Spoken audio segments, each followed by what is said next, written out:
Todo mundo animadíssimo para começar a nossa aula com foco na IBGP. Então nós temos turma única aí para o seu concurso. A nossa turma tem foco em exercícios. A gente vai aprender a partir das questões, vamos fazer provas completas da IBGP e também questões por assunto. Flávia, quantas aulas haverá no nosso curso? Porque já vamos começar pela concordância correta, né? Não podemos dizer quantas aulas haverão no nosso concurso, porque haverão aí, esse haver não combina com a nossa sentença, porque é um haver com valor existencial, então o verbo tem que ficar na terceira pessoa do singular. Bom, nosso curso contará com um total de 20 aulas, tá? A minha ideia é corrigir 10 provas completas da IBGP, escolher os temas mais afins à banca e fazer questões por assunto desses temas. Gente, a IBGP não tem tantas provas recentes. Então, olha, de 2020 para frente, eu consegui achar 9 provas da banca diferentes. Então, a gente vai pegar provas mais antigas, vai pegar tudo que a gente encontrar da banca e, seguindo o nosso edital que tem e tudo mais, vocês já leram o edital da IBGP? Que chique! Ela coloca algumas referências bibliográficas, então ela começa a listar os conteúdos de língua portuguesa, lá, fonética, aí, ortografia, acentuação gráfica,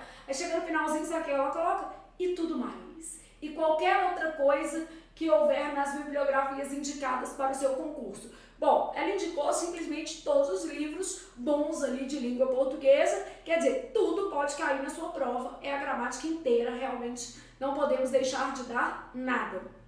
Mas a banca, ela sempre tem um padrão, né? Então, por exemplo, quer ver? Olhando as provas anteriores da IBGP, a gente percebe que são mais que comuns questões de análise sintática e que, de uma maneira geral, né, essa banca vai trabalhar ali sujeito, né? Tipo, basicamente, tipos de sujeito, tipos de predicado, classificação sintática de termos, são os conteúdos priorizados pela organizadora do seu certame, que é a IBGP, beleza? Então vamos começar entendendo o nosso curso. O nosso curso é um curso de correção de provas e exercícios por assunto. Vamos fazer as duas coisas aqui.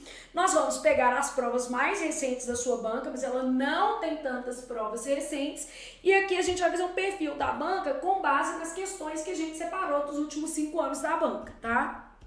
Eu tive que trabalhar com questões mais antigas, né? Porque se eu pegar só dos últimos 2, 3 anos, o volume de questões era muito pequeno. Então, ó, perfil da banca IBGP. Bom, geralmente essa banca, ela traz um texto enorme para vocês. E sabe aquela pergunta do texto? Quase nada. Esse é o problema, né? Então, de uma maneira geral, a gente vai ter uma interpretação de texto longa. Então, aqui, ó, um texto longo, né? Vou colocar assim, interpretação de um texto longo. Porque, na verdade, o número de questões é até pequeno, tá? Então, interpretação de um texto longo, como português é peso 2 no seu concurso, né, gente? A gente tem que garantir aí todos os pontinhos necessários para tomar posse no certame. Então, interpretação de um texto longo, geralmente um texto de natureza informativa. Então, a gente tem cerca de 30% das questões de conteúdo textual, ou seja, realmente interpretação de texto. Nesse conteúdo textual, o que a banca prioriza? Tipologia textual, hoje mesmo a gente já vai ver uma questão de tipologia.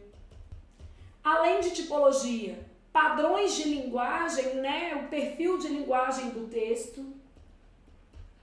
Inferência, né, a inferência simples mesmo do conteúdo do texto, o repertório argumentativo usado dentro da construção do texto, então eu vou falar da estruturação do texto.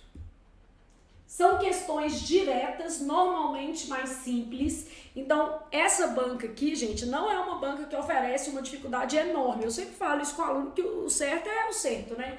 Não tô aqui para te falar assim, compre o curso porque a banca é dificílima. Não, existem bancas que são bem mais difíceis. Por exemplo, a FGV, ela vai oferecer um nível de dificuldade muito maior. A questão é que é importante você treinar dentro do repertório da banca, dentro da noção que a banca exige para a sua prova, né? Então, são enunciados mais diretos. Em comparação com outras bancas, eu considero a IBGP uma banca fácil, tá? como é que eu posso dizer? A prova é tranquila, é fácil, se a gente comparar com outras provas. Então, enunciados mais diretos, a prova é tranquila, ela cobra um conhecimento gramatical explícito e um conhecimento textual explícito também. Então, são conhecimentos... Bom, aí vamos pensar, se a prova é mais fácil, o que acontece, gente? Automaticamente as notas o quê? Sobem. Então, na IBGP, é necessário que o candidato consiga o quê? Gabaritar a prova de português. Então, em regra, quem vai ser nomeado vai conseguir gabaritar português. Totalmente viável nesta banca. Então, totalmente viável no caso da IBGP, gabaritar a prova de português. E essa é a ideia que você tem que ter para o seu concurso. Por quê? Como a prova de português é um pouco mais fácil, gente, normalmente o que a gente vai ter ali é candidato que vai ser nomeado gabaritando a prova de português. Flávia, em relação aos aspectos gramaticais, o que a banca cobra? Então, em relação aos aspectos gramaticais, a banca cobra acentuação gráfica, sempre há questões de acentuação. Isso é um top 10, tá? Quase toda a prova.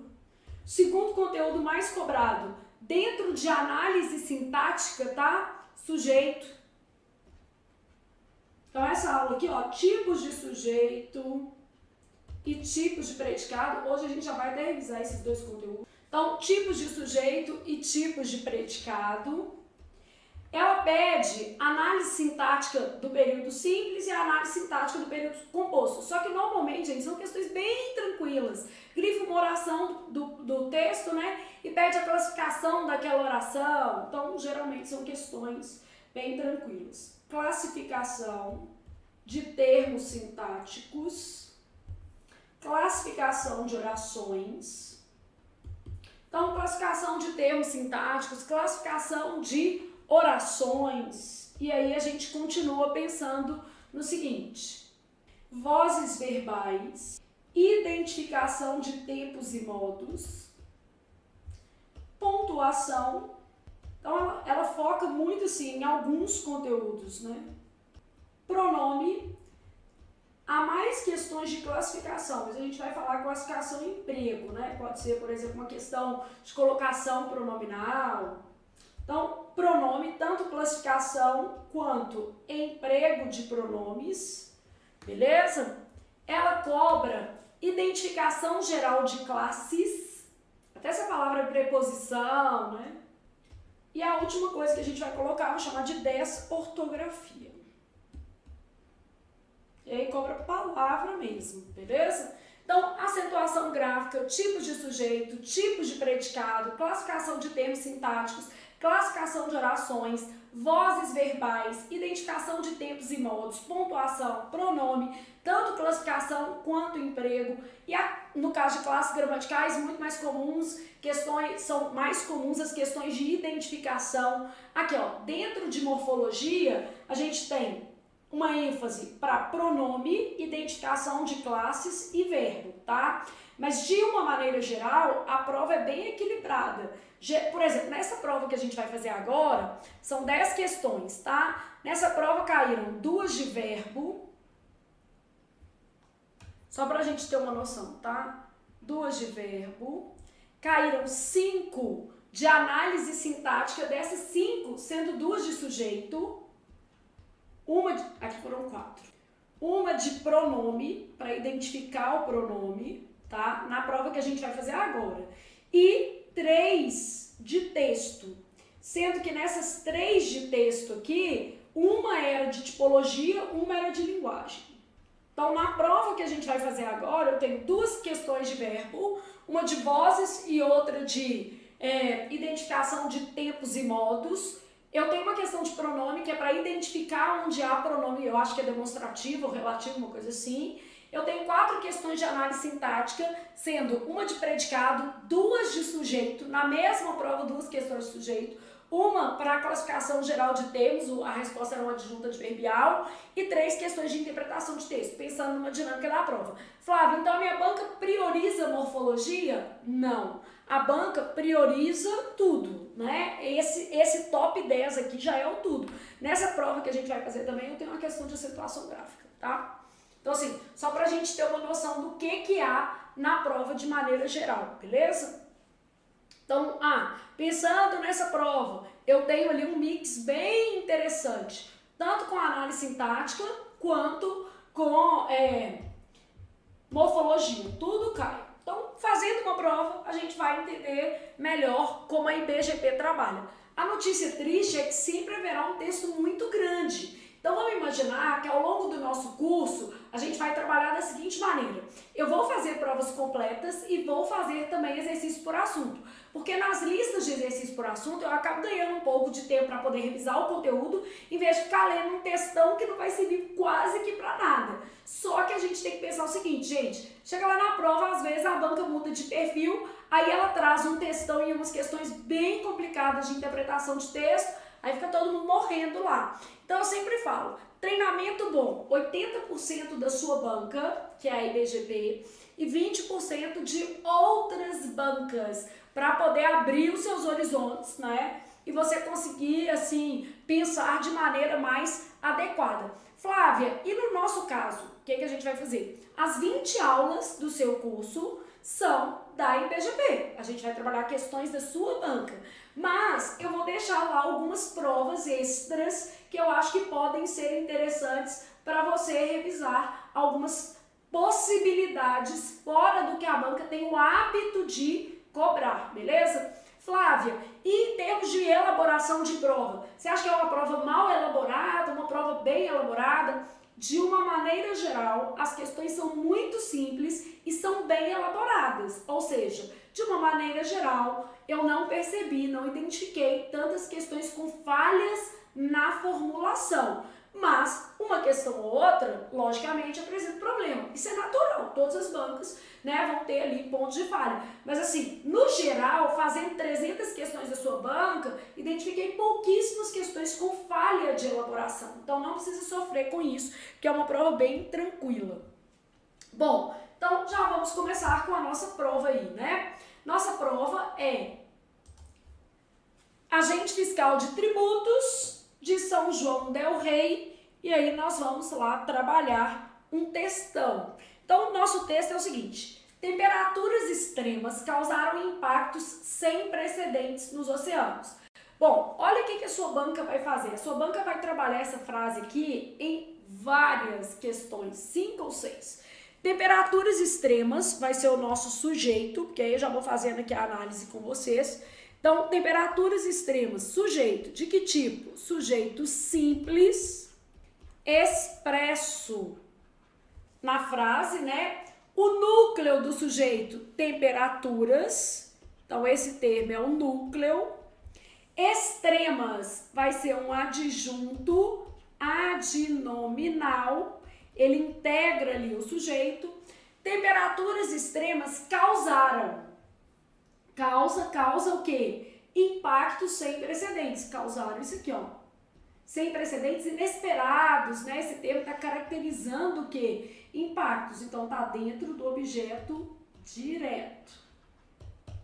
Quem causa algo. Onde que esses impactos foram causados? Nos oceanos. Então, nesse caso aqui, a gente tem um adjunto adverbial de lugar.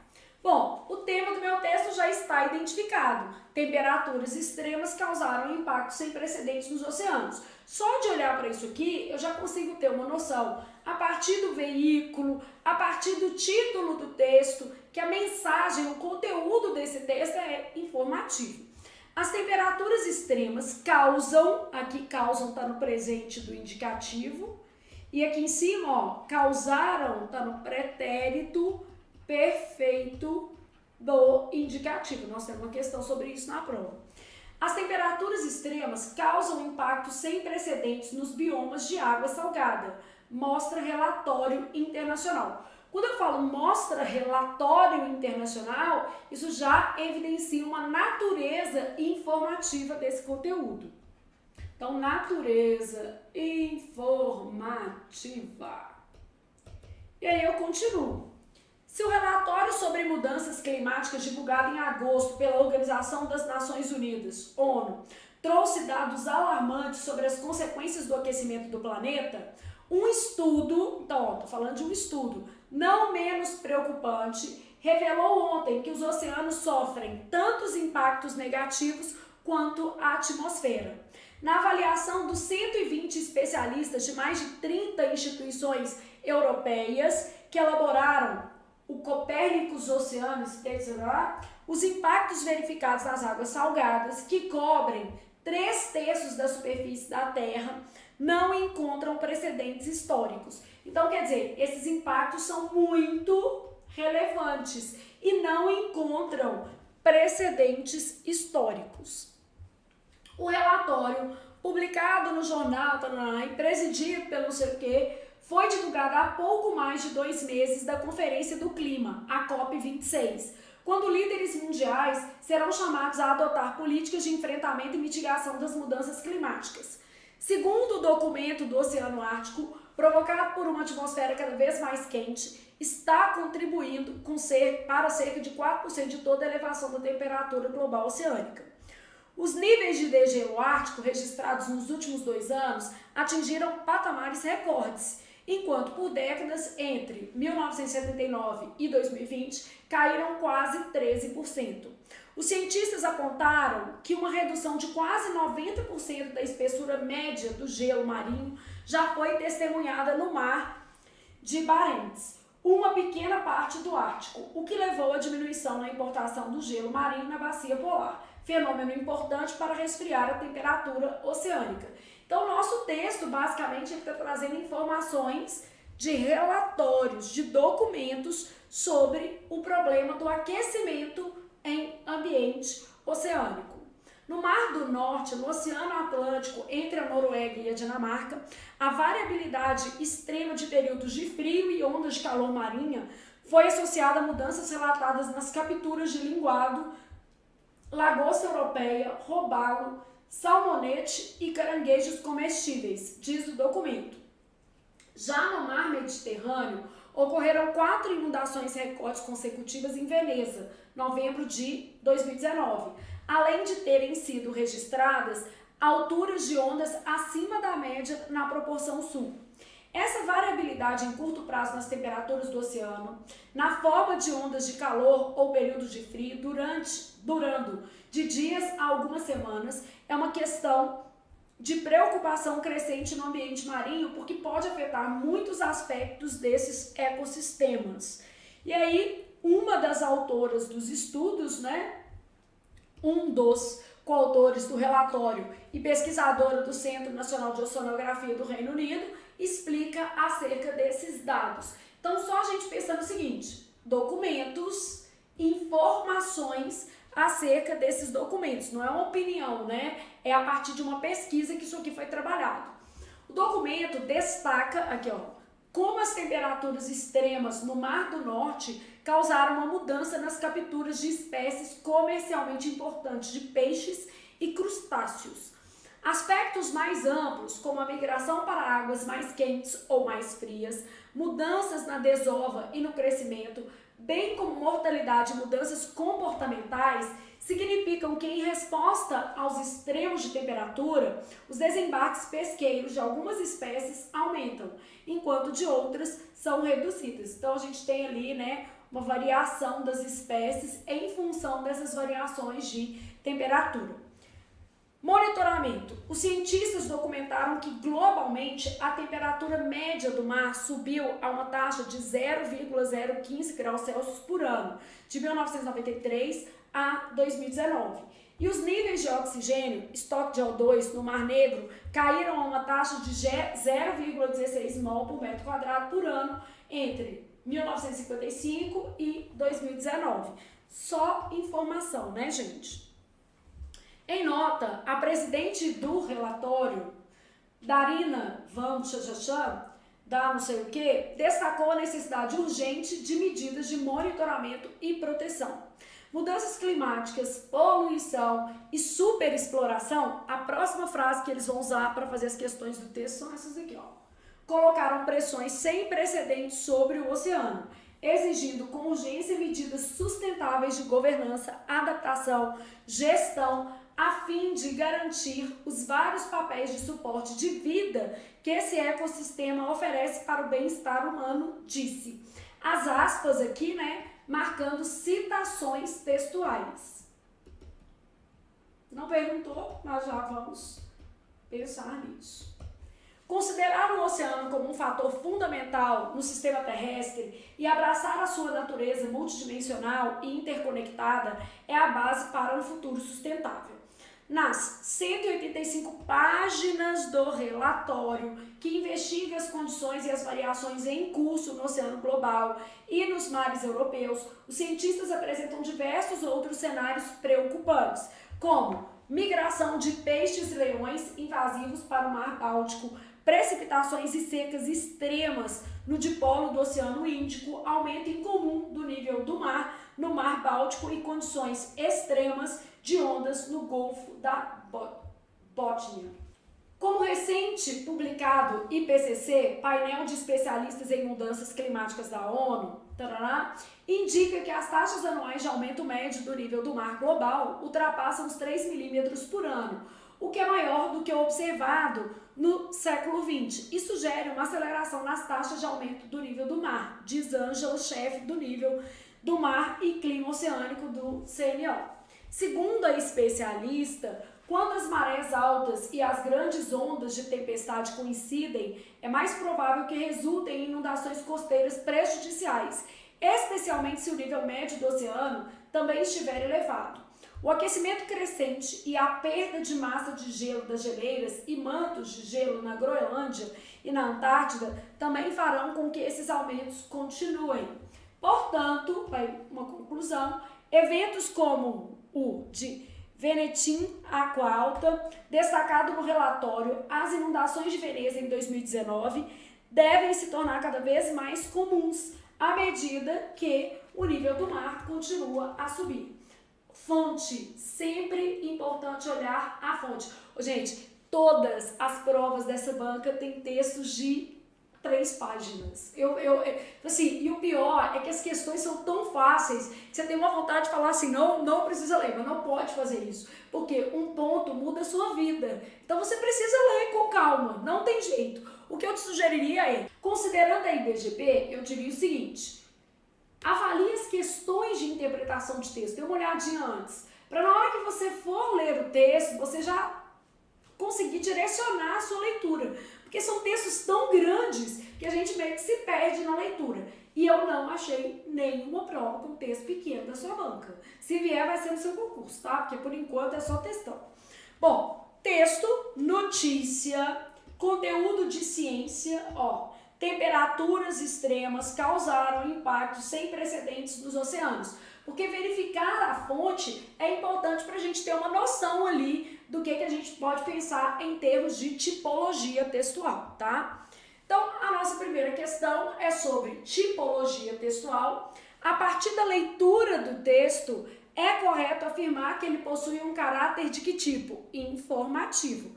Um texto descritivo, gente, ele é essencialmente observacional. Não é bem o caso aqui. Eu posso observar um cenário, uma paisagem. No caso, eu estou trazendo informações pautadas em pesquisas. Então, o texto é informativo, né? Baseado em pesquisas e em argumentos de autoridade.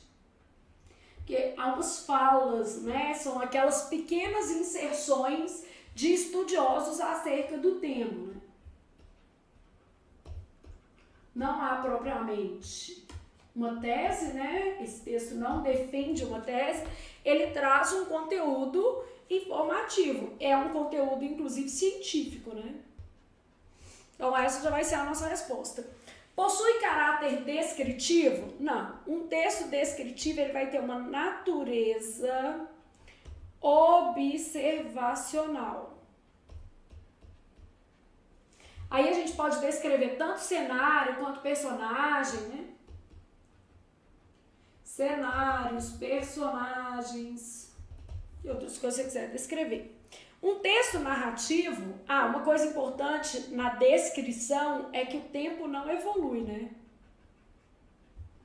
O tempo é estático, fixado no momento da observação. Se alguém te perguntar como a Flávia está hoje, vai falar que está de rosa. É no momento da observação. Então, o tempo é estático, fixado no momento da observação. Bom, possui caráter narrativo. O que é um texto narrativo? Aí a gente já percebe uma evolução temporal. Nas narrações, a evolução temporal.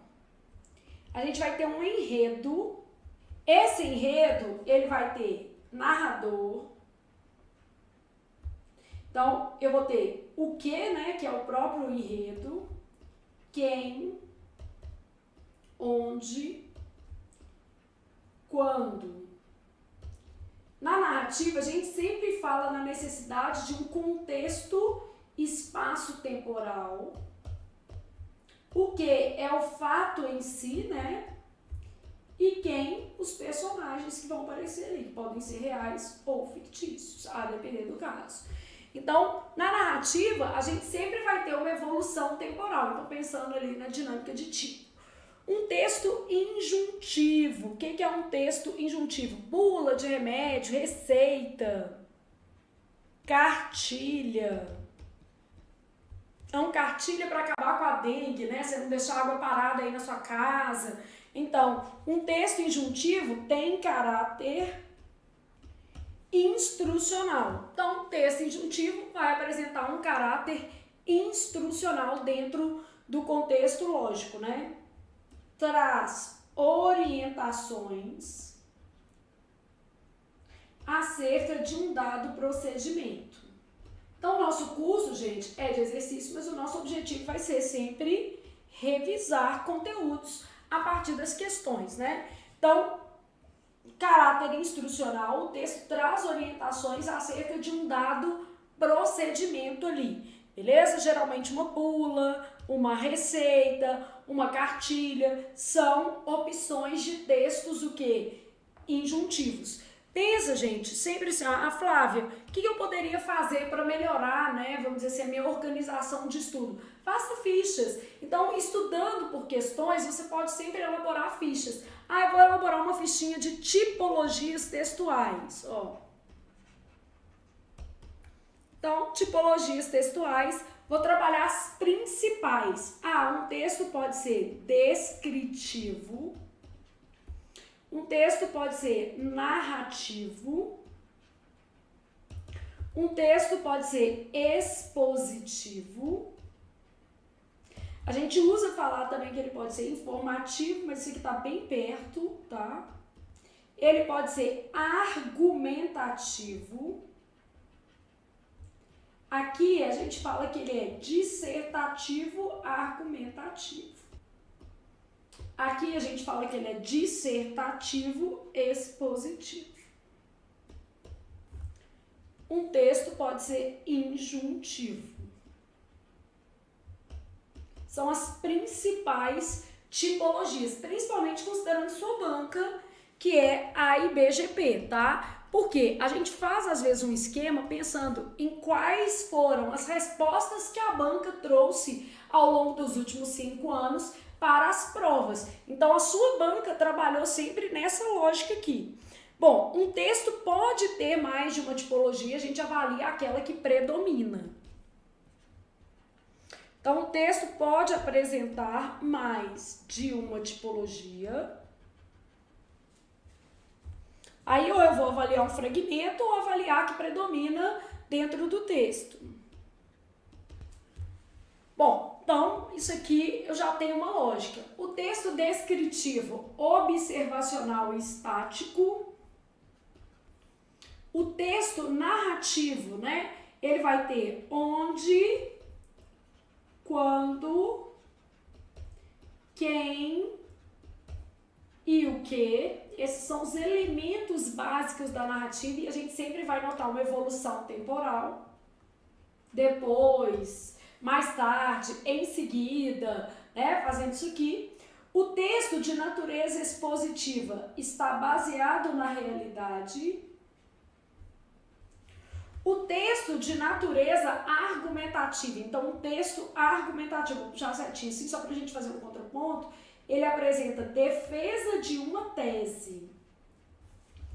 Um texto de natureza informativa, gente, ele está baseado mais do que na realidade, ele está baseado numa pesquisa, né? É o tipo de conteúdo. Esse texto aqui, ó, a gente considerou como um texto informativo, até porque aqui nem existe a natureza expositiva. Mas essa setinha que eu coloquei é exatamente porque não existe muita diferença entre um texto expositivo e um texto que informativo, é uma questão de nomenclatura. A banca que a gente está trabalhando, que é a IBGP, ela oscila entre essas duas. Aparece isso e isso. E ainda aparece assim, ó, dissertativo expositivo, dissertativo argumentativo.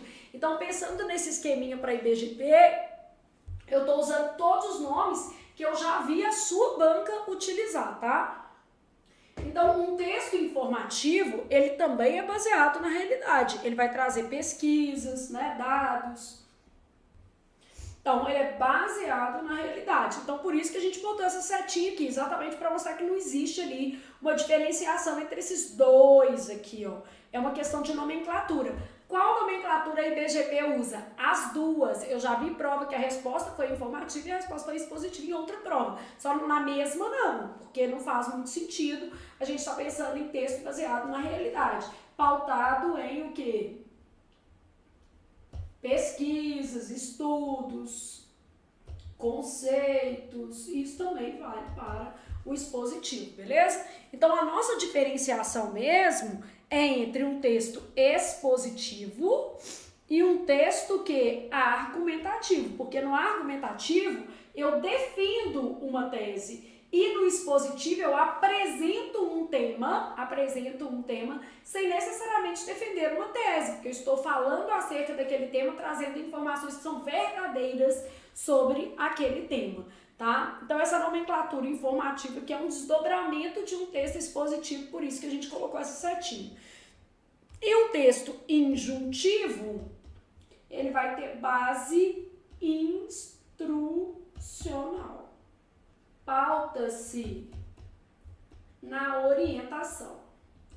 Então, olha o que a gente está fazendo. Eu estou pensando assim, ó, quais as formas de trabalho da IBGP para esse conteúdo. A IBGP trabalha tipologia textual com esses nomes aqui, ó. Ela vai lá e coloca nas alternativas que o texto pode ser descritivo, narrativo, expositivo. Em outra prova ela põe dissertativo, expositivo, porque dissertar é falar sobre, né? Informativo, que vai conversar com o texto expositivo, argumentativo ou dissertativo argumentativo, e texto que? Injuntivo. Então, a sua banca trabalha com esses nomes aqui, e aí, por isso que a gente fez o esquema desta forma. Por exemplo, existem outras organizadoras que vão trabalhar com texto preditivo, né? Que vai trabalhar aqui com um texto de previsão. Então, eu tenho outras possibilidades, mas depende da organizadora. No caso aqui, a nossa questão trouxe para esse lindo texto que era uma notícia acerca de um conteúdo científico, possui caráter o quê? Informativo, beleza? E a banca, gente, não costuma fazer uma questão que eu diria mal formulada, trazendo informativo e na mesma questão, por exemplo, expositiva. Ela não costuma fazer isso. Beleza? Então, vamos para a nossa próxima questão. Olha o que nós temos. Em relação ao texto lido, é correto afirmar que faz uso predominantemente de dialeto regional. Uai, sou, trem? Claro que não. Então, nada disso, né, gente? O texto não se vale de dialeto regional. Privilegia o uso da norma culta e padrão. É isso. Tem um uso muito, forte de gírias. Não. Faz uso predominante de coloquialismo. Não. Privilegia o uso da norma culta. Até pelo veículo, que é o Correio Brasiliense, e até também por se tratar de um texto com conteúdo informativo científico. Então, até o conteúdo do texto remete a uma linguagem culta, padrão. Depois, a partir da leitura do texto, é correto afirmar que trata-se de um texto construído com linguagem mista. O que seria uma questão de linguagem mista? Uma linguagem verbal e não verbal. Vou fazer um esqueminha sobre isso para vocês ali no outro quadro, já fazendo no modelo que a IBGP pede, tá? Ela dá uma misturada em tudo. Então, trata-se de um texto construído com linguagem verbal e não verbal, que seria o que é mista. Não. O texto é exclusivamente linguagem verbal. O texto apresenta apenas linguagem verbal. Trata-se de um texto construído com linguagem oral. Não, de maneira alguma, nada a ver, né?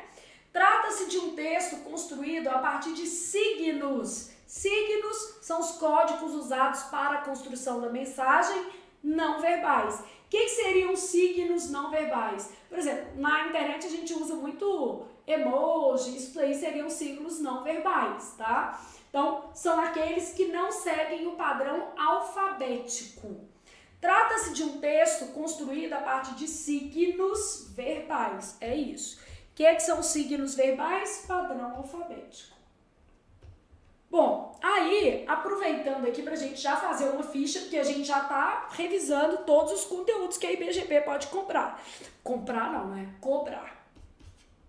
Então, a gente tá pensando no padrão, colocado no plural, padrões de linguagem. Então, eu tenho variação do meu padrão de linguagem quanto ao código. Código também tem a ver com signo, tá? Ela pode usar essas duas formas aí para se comunicar com você. Quanto ao sentido, que pode aparecer lá semântica. E um padrão quanto ao registro, que a gente pode falar que tem a ver com a situação comunicativa. Adequação linguística. Então, de onde eu estou tirando esses nomes para fazer esse esqueminha? Eu estou tirando da sua banca, um esquema pensado na IBGP. Como a sua banca trabalha esse conteúdo. Isso aqui é um dos conteúdos mais cobrados pela sua banca, tá? Ela realmente gosta de uma questão de modelos, padrões de linguagem. Bom, quanto ao código, a minha linguagem ela pode ser verbal, ela pode ser não verbal e ela pode ser mista.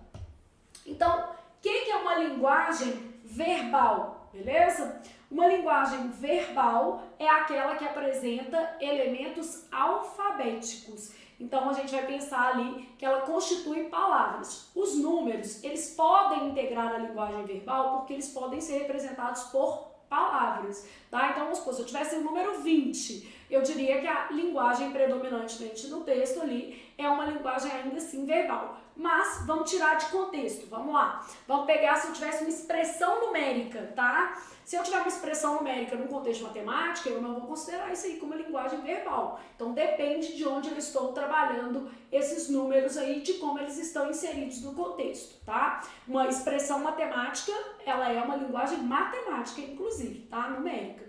Então, alfanumérica, que a gente chama, se tiver letra, né? X elevado a 2, enfim.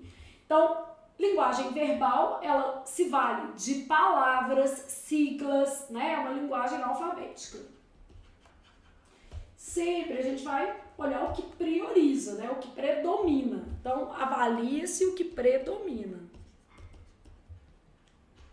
Ou se faz uma análise específica, né? Que aí depende do enunciado. Né? Ou é feita a análise específica de trecho do texto. Aí você tem que avaliar o trecho. A linguagem não verbal, beleza? A linguagem não verbal, ela se baseia em outros códigos linguísticos. Então, cores, ícones. Posso, por exemplo, usar notas musicais, né? Então, está pautada em símbolos, cores, imagens, ícones, notas musicais, ou seja, elementos não alfabéticos. A linguagem mista é a associação da linguagem alfabética com a linguagem simbólica. Então, trata-se do uso simultâneo de linguagem verbal e não verbal na construção da mensagem. Então, uso simultâneo aí das duas linguagens, beleza? Bom, aí no caso da questão semântica, a gente está avaliando duas coisas. Sentido denotativo, que é a denotação, e a conotação. Então, quando eu penso em sentido, conotação e denotação. Uma linguagem denotativa se vale do sentido de o quê? Dicionário, beleza? Então, sentido real, literal do dicionário. E uma linguagem conotativa, sentido que? Figurado, né? Então, sentido criado. Então, D de denotação, você pode pensar assim, ó, D de denotação, vou pensar D de dicionário. C de conotativa, eu vou pensar em criativa, no sentido criado, beleza? É o sentido que você atribuiu ao termo. Então, a semântica é a parte da palavra, né, vamos dizer assim, responsável pelo sentido, né? Dentro dos estudos, a gente trabalha código, sentido e ainda o registro. O que seria o registro, gente? A situação comunicativa. Por exemplo, eu estou em sala de aula, eu vou me valer de uma linguagem mais ou menos formal. Obviamente, não vou ficar na formalidade o tempo inteiro, mas a linguagem predominante da nossa aula vai ser uma linguagem formal, assim como a do texto que nós lemos. A linguagem era predominantemente formal. Então, o registro, ele vai levar em consideração a situação comunicativa e a adequação linguística. E aí a gente vai ter o seguinte, uma linguagem formal ou uma linguagem informal. Formal, que é baseada na norma culta, né? E uma linguagem mais informal. E essa linguagem ela vai ter traços de oralidade. E ela pode, em alguma medida, transgredir a norma culta. Então, nesse caso, há a possibilidade de a gente ter pequenos desvios gramaticais, beleza? Então, quando a gente pensa em padrão de linguagem, eu posso ter uma linguagem pautada no código, uma linguagem pautada no sentido e uma linguagem pautada no registro. Na nossa questão, a partir da leitura do texto, era correto afirmar que se trata de uma linguagem mista? Não, porque o texto apresenta apenas linguagem o quê? Verbal. Então, quando a gente vai olhar esse texto como um todo, ele traz linguagem verbal. Ô Flávio, mas apareceu esse número. Não, para exposição de data, século, isso aqui é considerado linguagem verbal. A não ser, como eu te disse, fosse uma expressão matemática, que aí é outra coisa, a gente vai ter outro tipo de símbolo, tá? Então, o fato de haver números aqui, indicando especialmente quantidades, datas, nesse caso aí, a gente não tem um comprometimento da linguagem verbal, tá? Então, pensou nisso aqui tudo, aí foi lá fazer a sua questãozinha e dentro da sua questão, linguagem oral não tem, signos não verbais não, né? E trata-se de um texto construído a partir de signos o quê? Verbais. É um texto construído a partir de padrão o quê? Alfabético, ele se baseia em palavras. Então, bora lá.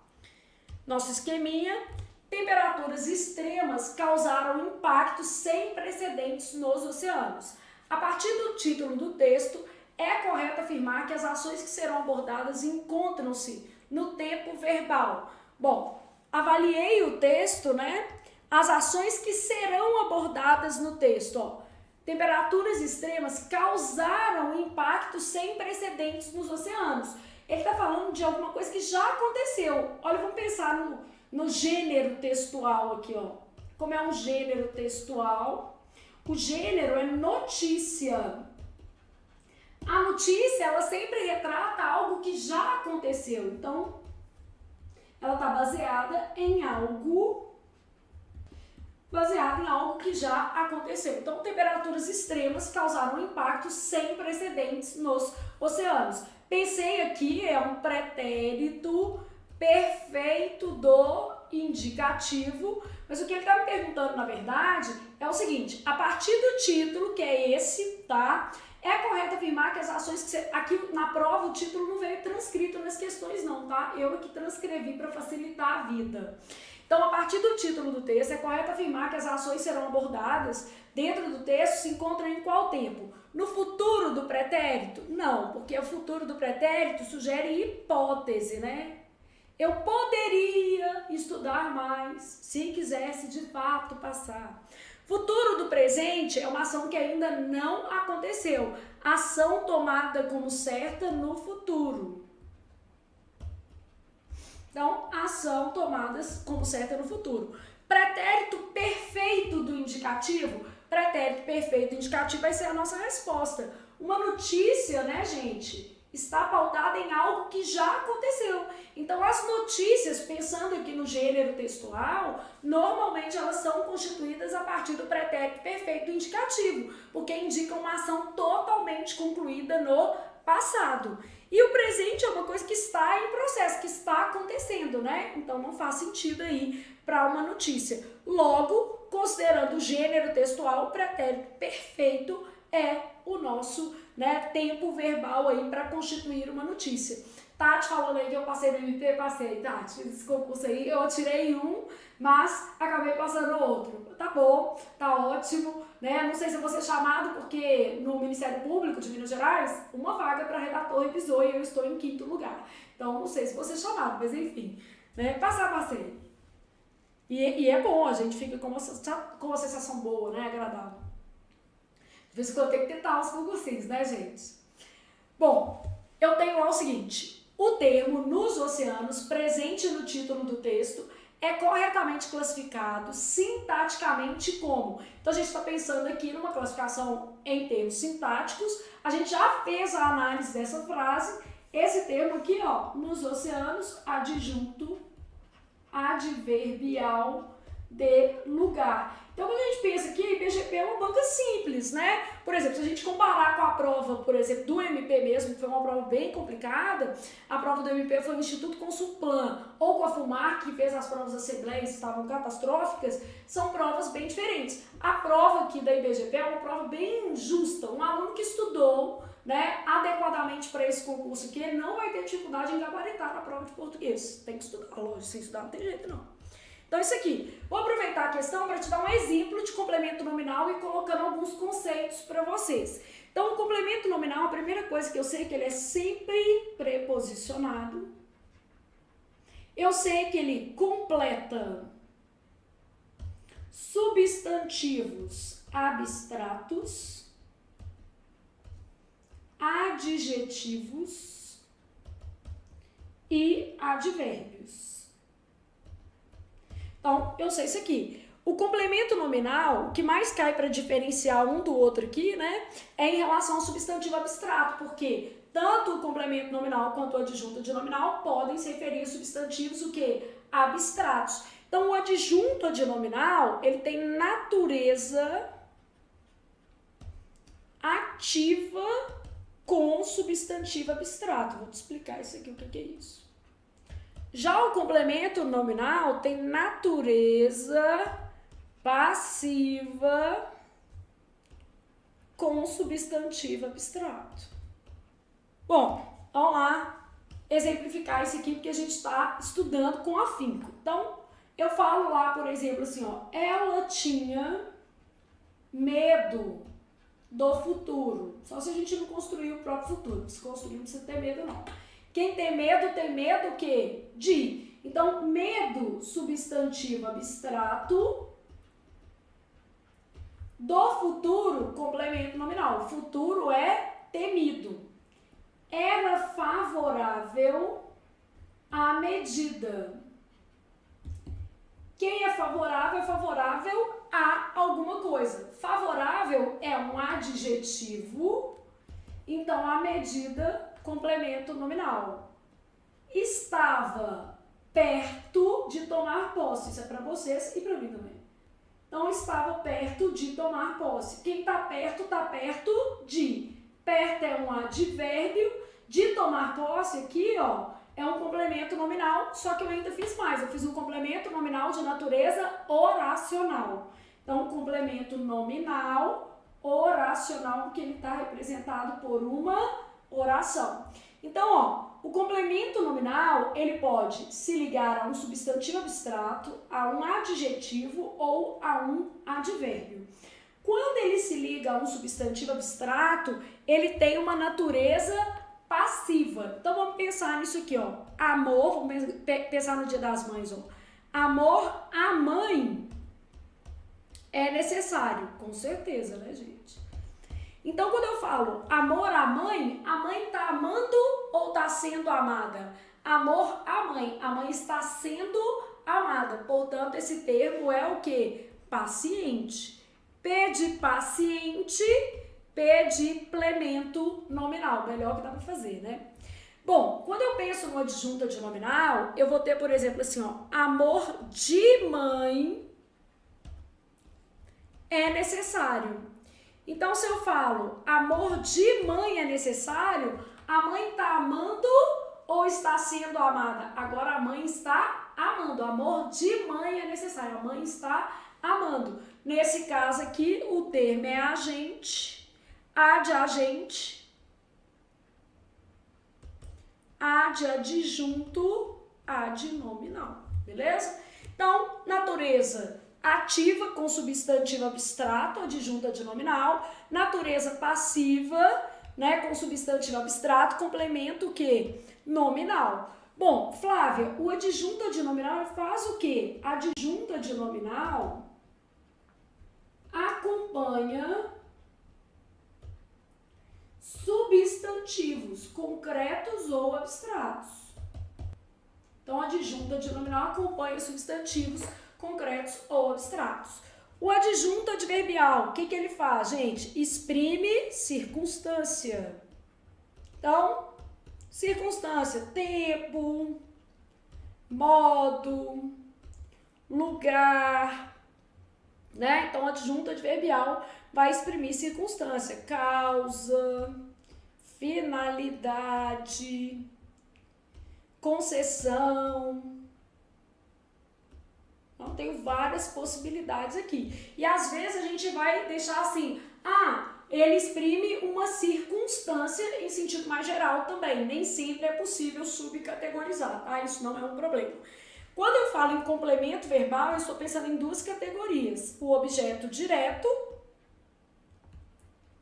que é um complemento que não exige preposição, apesar de poder aparecer.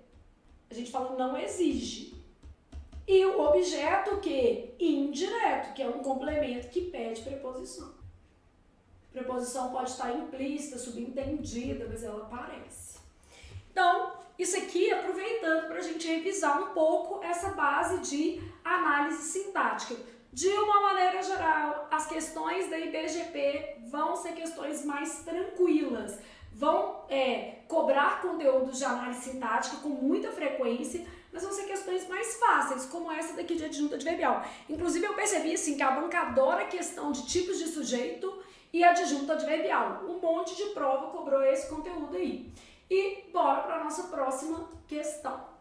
Então, tem o seguinte. O sujeito presente na oração que compõe o título do texto é classificado corretamente como? Eu tenho lá assim, ó, temperaturas extremas, sujeito, simples, expresso, núcleo, temperaturas. Então, o sujeito é como? Simples, beleza? Então, o sujeito presente na oração é um sujeito simples. Flávia, o que seria um sujeito desinencial? Somos responsáveis pelo nosso futuro. Só teme o futuro quem não constrói o próprio futuro, né? Somos responsáveis pelo próprio futuro. O futuro não cai do céu, é construção. Somos responsáveis pelo próprio futuro. Quem somos? Nós. Está implícito na desinência do verbo. Então, o sujeito desinencial, ó, aparece implícito na desinência do verbo. Beleza? Sujeito simples. O que acontece com o sujeito simples? Apresenta apenas um núcleo. Não quer dizer que vai ter uma palavra só, né? Então, apresenta apenas um núcleo. Indeterminado existe, que é diferente do sujeito inexistente, né? Mas não pode ser identificado no contexto. Então, o sujeito indeterminado ele existe, mas não pode ser identificado no contexto. Quais são as formas de indeterminação do sujeito mais comuns? Terceira do plural sem referente. Tipo, roubaram meu relógio, eu não sei quem foi. Verbo intransitivo, transitivo indireto, ou verbo de ligação mais a partícula se. Esse se tem que ser índice de indeterminação do sujeito. Nesse caso, o verbo tem que estar na terceira do singular. Então, verbo intransitivo, transitivo indireto ou verbo de ligação, mais a partícula se, índice de indeterminação do sujeito. E a gente também tem uma indeterminação do sujeito que é menos comum, nunca vi na IBGP, mas é um infinitivo impessoal. Então, quando eu tenho infinitivo impessoal, isso também é uma forma. Sujeito composto apresenta mais de um núcleo. Nós vamos ter nessa mesma prova uma questão de sujeito que composto, beleza? Só para a gente melhorar o nosso esquema, né? Aqui eu já tinha dado um exemplo, ó. Somos responsáveis pelo próprio futuro. O sujeito desinencial, também chamado de sujeito oculto, aparece implícito aqui na forma verbal. Vou dar um exemplo de sujeito simples, ó. As ideias de... Vou colocar assim porque parece composto, mas não é, ó. As ideias do pai e da mãe eram boas. Quando eu falo as ideias do pai e da mãe, gente, quer dizer que o pai e a mãe tiveram ideias conjuntas, senão eu diria as ideias do pai e as da mãe. Se eu colocasse as ideias do pai e as da mãe, aí o meu sujeito seria composto. Por quê? Porque eu teria ali dois núcleos, a palavra ideias reiterada do outro lado. Então, para mostrar isso para você, ó, vou colocar aqui, ó, as ideias do pai e as da mãe. Então, as ideias do pai e as da mãe, agora tem, ó, dois núcleos. Que aqui tá subentendido a palavra ideias, tá vendo? Por causa do determinante. Eram boas. Aqui é composto. Aqui é simples, só tem um núcleo. Aqui tem dois núcleos. O segundo tá implícito aqui. Beleza? Sujeito indeterminado pela terceira do plural. Roubaram meu relógio. Vou colocar relógio que eu nunca tive um, então nem tem jeito de roubar. Roubaram meu relógio. Gente, fica olhando o relógio toda hora? Nem não. Hoje a gente já fica olhando o celular, né? Bom, aqui, ó, vive-se bem em Belo Horizonte. Verdade que é. Então, vive-se bem em Belo Horizonte. No caso aí, vive-se o verbo intransitivo seguido de um se, índice de determinação do sujeito. E ser ou não ser. Não, né? Eis a questão. Então, quando eu falo ser ou não ser, eu não sei quem está sendo ou quem não está sendo, mas alguém vai praticar aquela ação. Logo, a gente fala que aqui o sujeito é indeterminado. Então, aqui é bom que a gente aproveitou para fazer uma revisão acerca dos tipos de sujeito. Simples, composto, desinencial, indeterminado, né? Para você ter uma ideia aí das possibilidades. Bom, Flávia, mas você não pode fazer um esquema de sujeito mais organizado para eu ser um pouco mais feliz? Claro que posso. Aliás, mais do que posso, é minha obrigação. Então, pensando em sujeito, até porque eu percebi que a IBGP tem uma verdadeira tara por tipos de sujeito, a gente tem lá, primeira coisa, dividir em sujeito existente e sujeito que inexistente. Sujeito inexistente é o que a gente chama de oração sem sujeito. Sujeito inexistente, ó, haver com valor o que? Existencial. Aqui eu não vou colocar exemplo não, porque não vai caber, tá? Haver e fazer indicando que? Tempo decorrido. Eu posso ter fenômenos naturais, chega de, basta de, passa de, dando noção de encerramento, né? Claro que não vai ser assim, Joana chega de Londres amanhã, e o sujeito é Joana, né, meu filho? O que a gente vai ter aqui no chega de, basta de, passa de, chega de palhaçada, basta de corrupção, passa das 10 horas, esse tipo de construção que vai formar aí sujeito inexistente. Ou que é a mesma coisa, oração sem sujeito. E o verbo ser, indicando hora, data e o que? Distância. Então, o verbo ser indicando hora, data e distância. E no sujeito existente, eu vou poder ter duas possibilidades. Ele pode ser existente indeterminado. Então, quer dizer, ele existe, só que eu não sei quem é. Beleza? E posso ter um sujeito existente determinado. Usando a nomenclatura da sua banca, tá? O determinado, ele pode ser simples, ele pode ser composto, vou pôr desinicial primeiro. Algumas bancas vão tratar o desinicial como uma subespécie do simples, tá? Desinicial, que é também chamado de sujeito que oculto, composto e oracional, representado por uma oração. Aqui o desinicial eu não estou puxando uma setinha para ele, porque existem bancas que vão trabalhar como uma subespécie. Ele pode ser simples, expresso e simples o que? Desinicial. Mas sua banca, geralmente, ela vai trabalhar assim, ó. Ela vai fazer essa setinha aqui, fazer uma linha pontilhada. A gente está pensando na IBGP, né? Bom, sujeito indeterminado, a gente já sabe lá quais são as possibilidades. Terceira, do plural sem referente. Verbo intransitivo, transitivo indireto, ou verbo de ligação, mais o se, sendo que esse se tem que ser índice de indeterminação do sujeito. Se você fizer vários esqueminhas, você vai pegar, gente, não tem muito erro. E verbo no infinitivo impessoal. Então, e verbo no infinitivo impessoal.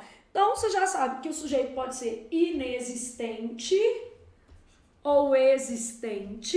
Essa é a primeira coisa que a gente olha. O inexistente é a mesma coisa de oração sem sujeito. Aí o meu sujeito, ele pode ser determinado, simples, que vai ter apenas o quê? Um núcleo. Desinencial, que vai estar implícito no verbo. Composto, mais de um núcleo. Oracional, formado por uma oração. Quer dizer que ele vai ter verbo, né? Então, o sujeito oracional, ele apresenta indeterminado, terceiro do plural sem referente. Aqui tem que ser terceiro do singular, nesses casos aqui, ó. Aqui também, esses todos aqui ficam na terceira do singular. Não variam, né? O verbo ser é o único que concorda com o numeral. Então, o verbo ser é o único que concorda com o numeral.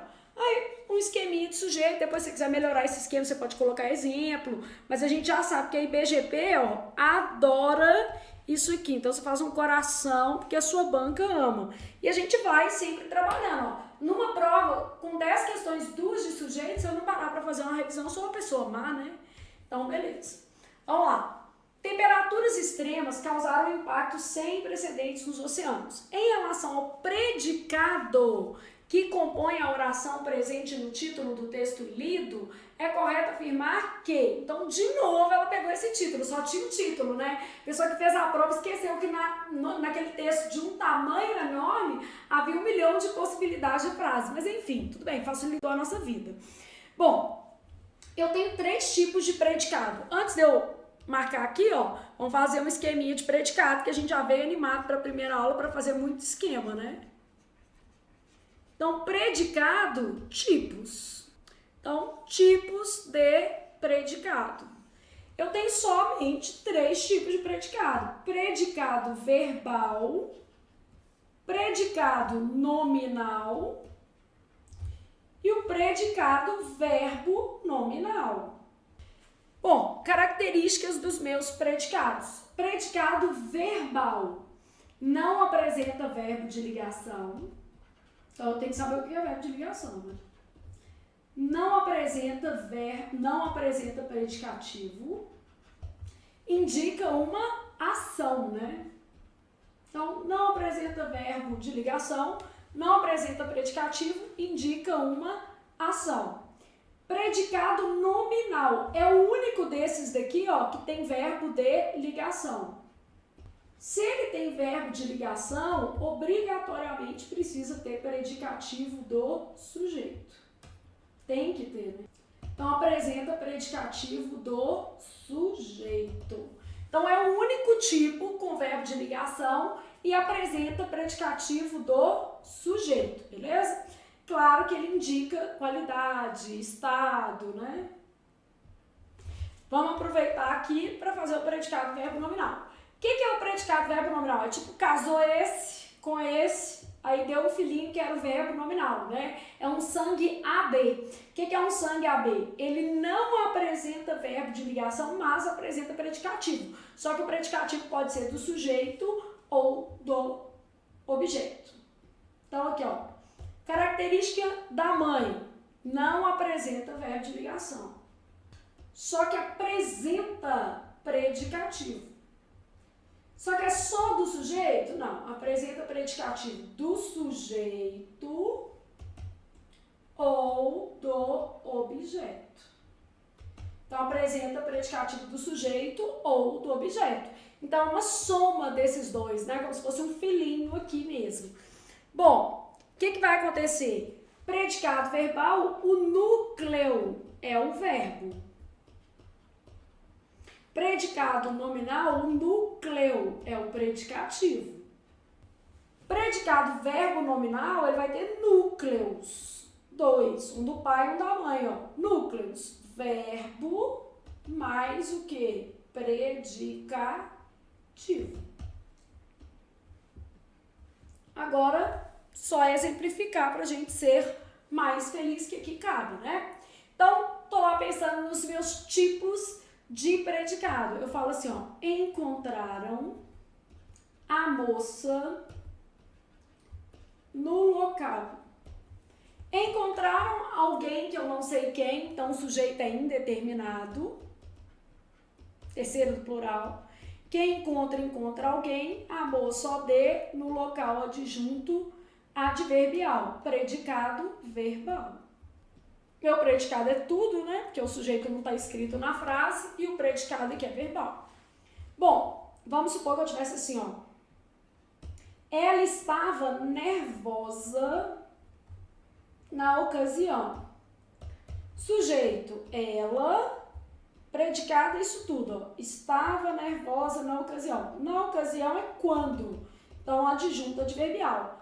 Nervosa é qualidade da moça, varia, né? Então, esse nervosa aqui é um predicativo do sujeito. E estava, meu verbo de ligação. Então, ela estava nervosa na ocasião, meu predicado é nominal, porque ele tem verbo de ligação e apresenta predicativo do sujeito. Agora, encontraram, vou fazer um pai, aqui, ó, encontraram a moça nervosa no local. Quando eu falo encontraram a moça nervosa no local, encontraram sujeito que indeterminado. Quem encontra alguém, objeto direto, predicativo do objeto. Encontraram na nervosa. Isso aqui é um adjunto adverbial. Eu consegui, inclusive, separar esses dois termos, que é uma condição para a gente analisar isso aqui, ó. Eu posso fazer encontraram na nervosa na ocasião ou no local. Isso mostrando que esses dois termos são separados, é um objeto e um predicativo do objeto. Beleza? Então, encontraram na nervosa no local, ok? Conseguiram acompanhar aqui? Então, tipos de predicado, meu predicado pode ser verbal, meu predicado pode ser nominal, pode ser verbo nominal. São as três possibilidades aí para a elaboração aqui da questão.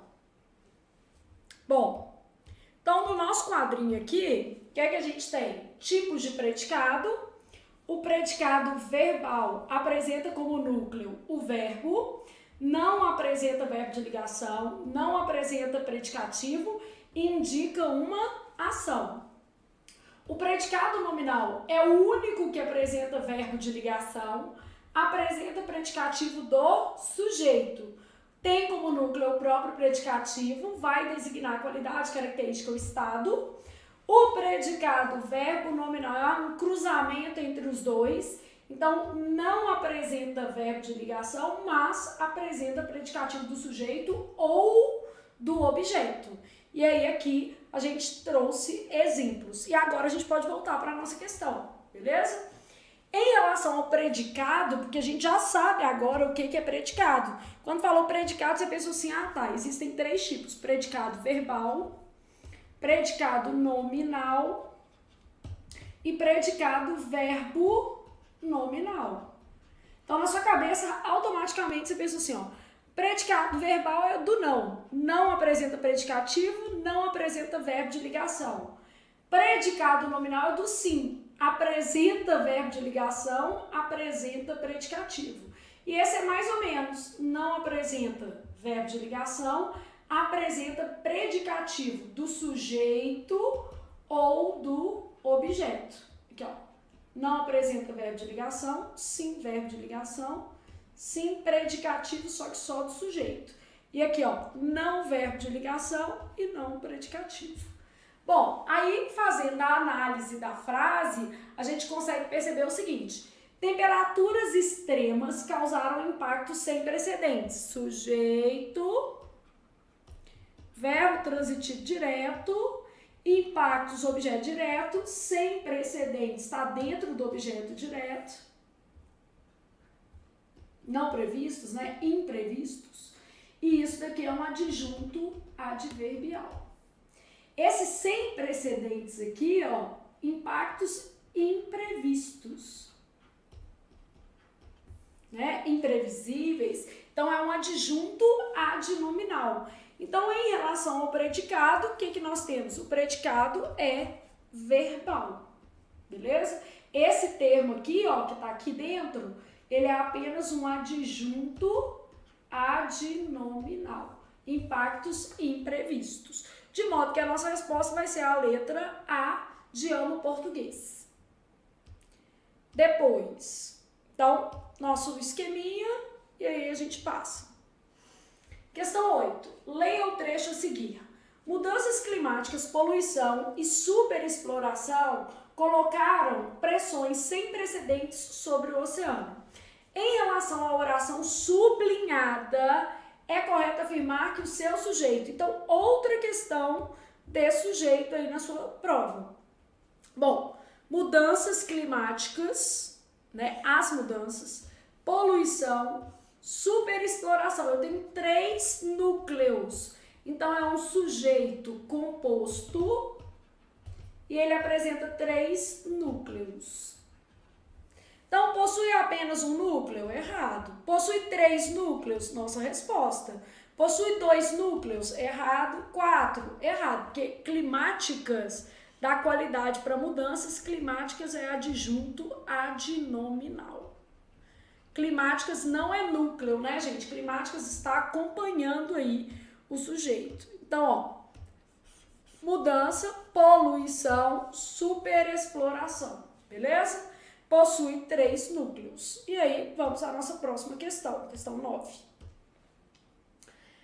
Assinale a alternativa em que todos os vocábulos foram acentuados por seguirem a mesma regra de acentuação gráfica da língua portuguesa. Então, que era a mesma regra. Marés, oxítona terminada em E, seguido de S. Média, paroxítona terminada em ditongo que? Crescente. Gente, toda paroxítona terminada em ditongo crescente pode ser chamada de proparoxítona eventual. Cada banca trabalha de um jeito. Por exemplo, a banca que vai fazer o concurso do TJ, que é a MS Concursos, ela normalmente trata essas palavras aqui como proparoxítonas. Só que a sua banca, que é a IBGP, não costuma fazer isso. Então, por exemplo, a gente percebe que pela resposta da questão que ela considerou todas as palavras como paroxítonas. Então, olha como é que o professor sofre, né? O menino acha que é fácil, professor, olha aqui. Eu corrigi na questão ontem da IBGP, falo uma coisa.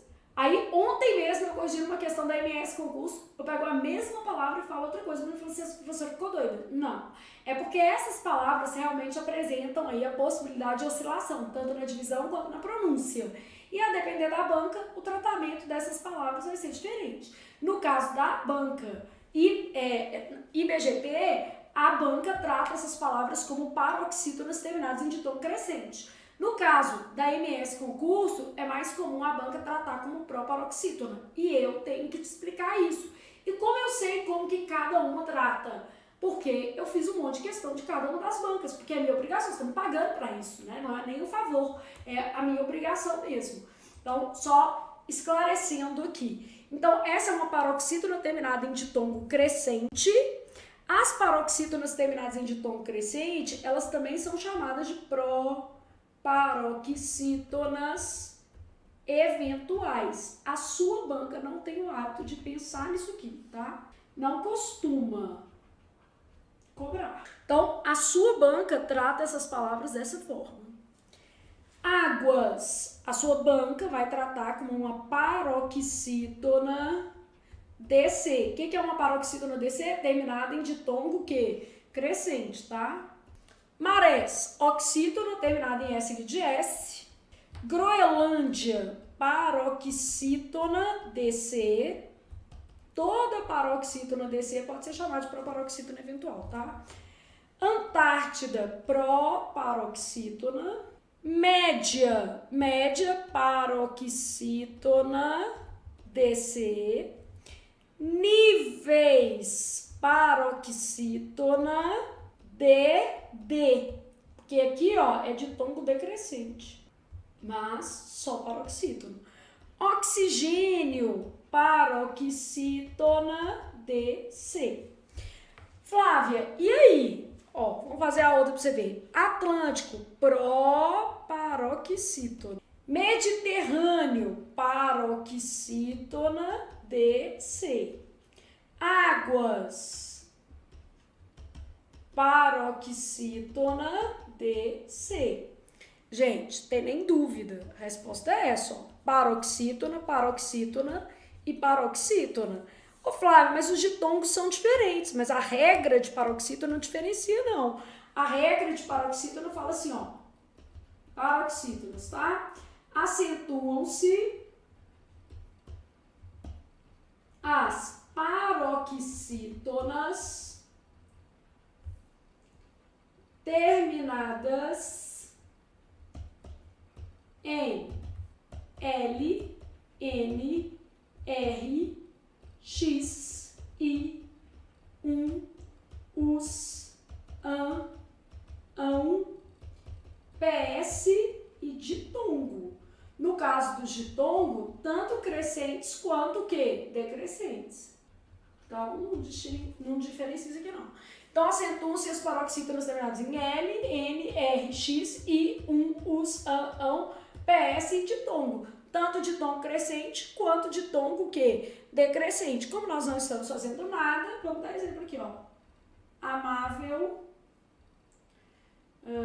hífen, néctar, tórax, júri, álbum, ônus, ímã, órgão, bíceps, tatuado de preferência, né? Ditongo, crescente, pode ser Flávia, beleza? E decrescente pode ser amáveis, no plural, decrescente e crescente, tá? E aí, só mostrando a lógica aqui, tá certo? É uma questão super simples, tá? E muito recorrente na banca. Isso aqui, ó, a IBGP adora cobrar a questão de acentuação gráfica. Lembrando que esta prova que nós estamos corrigindo é uma prova de analista, tá? Então, cai, beleza? Só não, aqui, é uma prova que se você não gabaritar, você tá fora da vida, porque é muito gabaritável, tá muito simples. E todas as provas da banca, de uma maneira geral, são simples, gente. Não adianta, porque se a gente for fazer da banca, é assim que ela cobra. Flávia, mas você vai colocar umas questões mais complicadas lá no meu curso, porque se a banca mudar de ideia, eu não passo vergonha. Claro, eu sou doida por acaso? Depois vem uma prova, tipo assim, muito difícil e a gente é que vai passar vergonha. Só para você ter uma ideia, a última prova do concurso da SMPU de fiscal de parques, né, do município de Belo Horizonte, foi feita pela FUMARC. A prova foi dificílima e eu vou colocar a prova lá para vocês, só que não é da sua banca, tá? Mas eu vou colocar lá, pode ficar tranquilo. Leia o trecho a seguir. O documento destaca, então aqui eu tenho o verbo destacar, né, o verbo transitivo direto, como as temperaturas extremas no Mar do Norte causaram uma mudança na captura de espécies comercialmente importantes de peixes e crustáceos.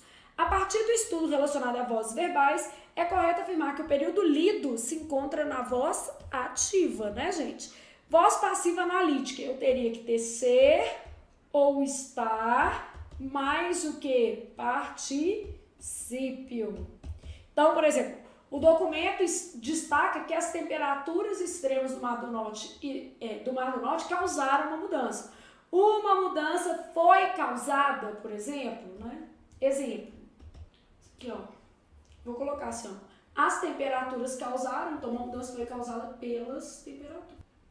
Então, a mudança foi causada pelas temperaturas extremas do Mar do Norte, beleza? Bom, voz passiva sintética. Eu vou ter verbo transitivo direto ou transitivo direto e indireto, mais a partícula se. Esse se tem que ser uma partícula o quê? Apassivadora. Então, aqui, ó. Então, uma mudança foi causada? Causou-se uma mudança. Geralmente a gente suprime um agente, né? Causou-se uma mudança, vou colocar, por exemplo, no Mar do Norte. Beleza? Voz reflexiva. O sujeito pratica e, ao mesmo tempo, sofre a ação verbal. Então, por exemplo, ela se considera uma boa pessoa. Isso é o mais importante, né? Você se considerar uma boa pessoa. Então, ela se considera uma boa pessoa, quer dizer, considera a si mesma. Na voz ativa, o sujeito pratica a ação, que é o que a gente tem aqui, né? O documento destaca as temperaturas causaram. Então, o sujeito pratica a ação. Na voz passiva, o sujeito sofre a ação verbal. Então, gente, nós vamos fazer questão, mas nosso objetivo é, antes de mais nada, revisar a partir das questões, conhecer o estilo da banca, né? Então, a gente já sabe ali mais ou menos como é que vai ser a dinâmica do nosso curso. Vamos fazer sequências por assunto, eu vou intercalando entre provas completas e sequências por assunto, porque é importante, tá? Então, nossa ideia é fazer mais ou menos 10 provas da sua banca, mais recentes, e fazer sequências também de 10 questões, revisando conteúdos específicos. Então, 10 questões de verbo, 10 questões de pronome, ok? Vamos fazer todas as provas recentes. Então, as provas, por exemplo, aplicadas na Prefeitura de Ouro Preto, em Brumadinho, essas eu já até corrigi, só para vocês terem uma ideia, já estão até gravadas, a gente fez em aulas passadas já, Aline. Então, todas essas provas recentes serão feitas no seu curso. Eu peguei de 2023 para trás, de modo que a gente vai fazer ali no nosso curso cerca de 300 questões da IBGP. E vou colocar algumas questões de outras organizadoras, como, por exemplo, a última prova para o concurso de parques de Belo Horizonte, feita pela FUMARC. Então, uma prova totalmente diferente do perfil da IBGP, uma prova num nível acima, mais difícil, né?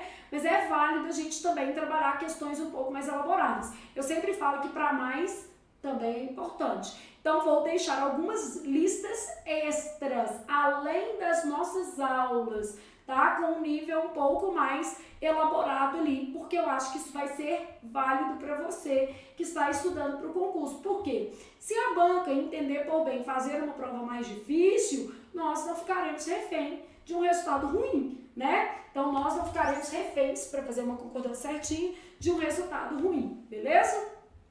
Então, com isso, nós terminamos a nossa aula de hoje.